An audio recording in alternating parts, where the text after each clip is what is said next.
Vir baie van ons is die begin van 'n nuwe jaar 'n wonderlike tyd. Nuwe idees, nuwe planne, nuwe dinge, nuwe mense, nuwe werk, nuwe uitdagings. Dit kan ook wel 'n tyd wees van bekommernis. Jy is skielik terug by die werk en al die stres en al die dinge kom weer te verskyne in jou lewe. Jy wonder, hoe sal die jaar uitspeel? Sal dit goed gaan met my familie? Sal ons boeke klop aan die einde van die jaar? Die begin van die jaar is ook 'n tyd waarin ons gewoonlik nadink oor dit wat vir ons belangrik is. Ons neem besluite soos om te sê, maar ons wil graag meer aktief lewe. Ons wil meer lees. Ons wil meer tyd met ons kinders spandeer of minder tyd op ons selfoon spandeer. Met ander woorde, dis 'n tyd wanneer ons bietjie ons prioriteite herrangskik. 'n Tyd wanneer ons besluit waaroor behoort ons te bekommer. Ek het onlangs 'n boek gelees. Ek is nie baie mal oor self-help boeke nie. Maar hierdie boek het gegaan oor die feit dat die mens net 'n sekere hoeveelheid kapasiteit het om te bekommer oor dinge. En ons dan nou juis moet kies. Ons kan nie oor elke liewe ding bekommer nie. Nou die ding is, Jesus wil ons eintlik graag baie help met hierdie vraag. Ons gaan nou lees uit Matteus 6, wat gaan oor bekommernis, wat gaan oor prioriteite, wat gaan oor waar behoort ons fokus te lê, en dan hoofsaaklik 'n teks wat gaan oor die koninkryk van God, 'n koninkryk waarin daar voorsien word. Voor ons daaruit lees, kom ons bid net eers saam. Hierdie tyd van die jaar is daar so baie dinge wat in ons gedagtes afspeel. Ons is dalk opgewonde oor dit wat die jaar vir ons inhou, maar dalk is ons ook bang. Dalk het ons ook bekommernis. Dalk beide. Here, ons bid nou dat soos ons uit hierdie teks lees, dat U Gees dit vir ons sal duidelik maak waaroor ons behoort te bekommer. Dat U vir ons sal help om ons prioriteite te rangskik in ons lewens, sodat ons met vryheid mag lewe, dat ons met vertroue mag lewe in die wete dat U die een is wat voorsien. Dankie dat U Gees hierdie woord vir ons nou gaan oopbreek.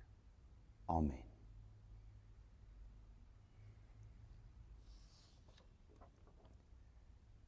Moet julle daarom nie bekommer en vra, wat sal ons eet, of wat sal ons drink, of wat sal ons aantrek nie?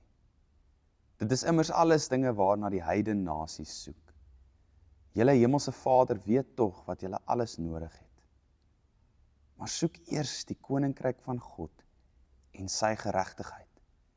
En al hierdie dinge sal vir julle bygevoeg word. Moet julle dus nie bekommer oor die dag van môre nie, want môre sal hom oor homself bekommer. Elke dag het genoeg van sy eie kwaad.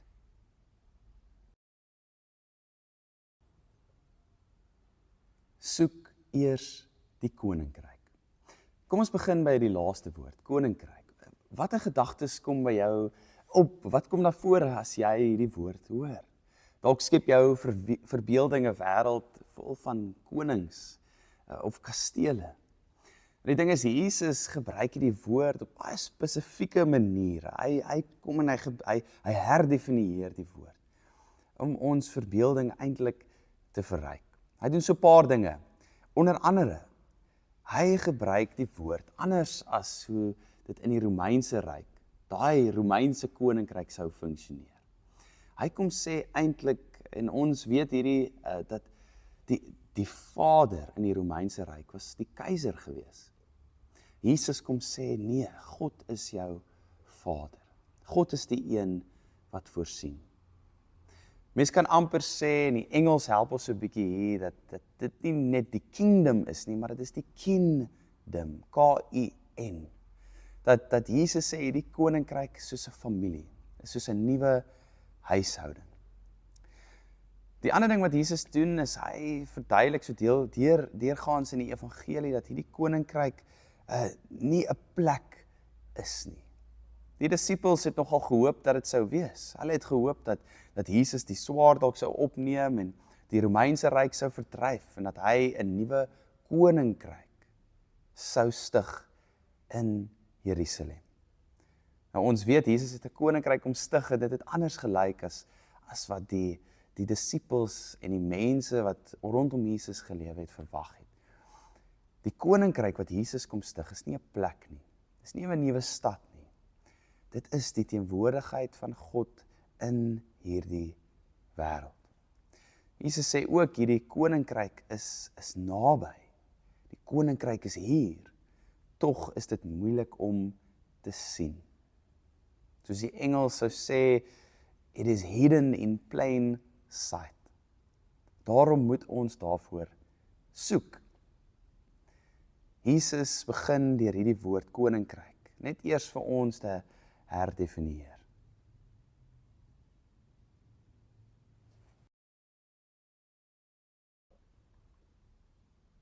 Kom ons beweeg dan nou na die tweede woord, eers. Dis nie 'n woord wat verwys na tyd nie, dat ons eerste moet soek na die koninkryk, asof dit 'n lysie is wat ons stap vir stap moet afmerk nie. Dis eerder 'n woord wat verwys na ons prioriteite. 'n Woord wat vra, waar lê my fokus in my lewe? In my eie lewe bekommer ek dikwels oor die goed wat ek gaan eet, oor die goed wat ek gaan drink, oor dit wat ek gaan aantrek. Ek gaan bekommer oor my familie en oor my werk. Jesus sê, hierdie dinge is nie onbelangrik nie. Dis normale menslike goed om oor te bekommer. Maar hy vra, waar behoort ons fokus te lê? Waar begin ons soeke? Waar begin ons prioriteite? En sy antwoord is, by die koninkryk, by die kingdom, by die familie van God.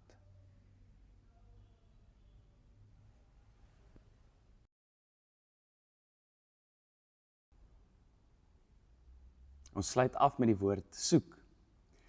As ons sê die koninkryk van God is God se teenwoordigheid in hierdie wêreld, dan beteken dit dat ons soek deur onsself oop te maak vir God se aanwesigheid in en om ons.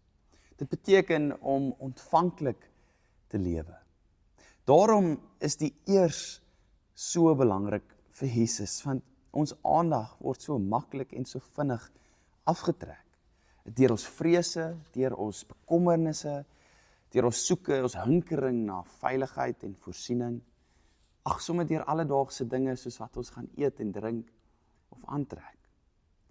Dis als bekommernisse wat deel is van ons bestaan, maar Jesus sê as dit ons eerste fokus is, dan trek dit ons aandag af van God se teenwoordigheid in hierdie wêreld.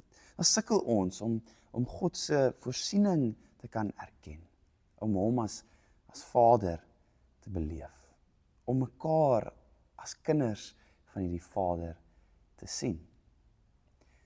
Die woord soek impliseer ook 'n aanhoudende proses. Dit sê vir ons het nog nie gearriveer nie, ons is nog nie daar nie, maar dat ons nog op hierdie reis is, ons is nog in wording. 'n Mooi en 'n goeie verhouding is nie 'n verhouding waarin jy nooit mekaar verloor nie. 'n Mooi en 'n goeie verhouding is die verhouding waarin jy kies om mekaar aan te hou soek, oor en oor te soek. Dit is die soeke waarin Jesus ons innooi, om weer en weer te draai na hierdie God toe, om hom weer te soek, sy aanwesigheid, sy voorsiening, sy vaderskap in ons lewens. Mag jy die genade en die vreugde van hierdie soeke beleef.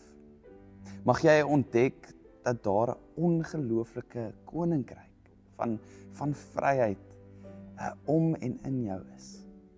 En mag jy troos vind ook in die wete dat wanneer jy sukkel om te soek, wanneer dit vir jou voel, maar jy kan nie vir God raak sien in jou lewe nie, mag jy dan getroos word met die wete dat hierdie Vader eerste vir jou kom soek het. Dat hierdie God Immanuel is, God met ons. Amen.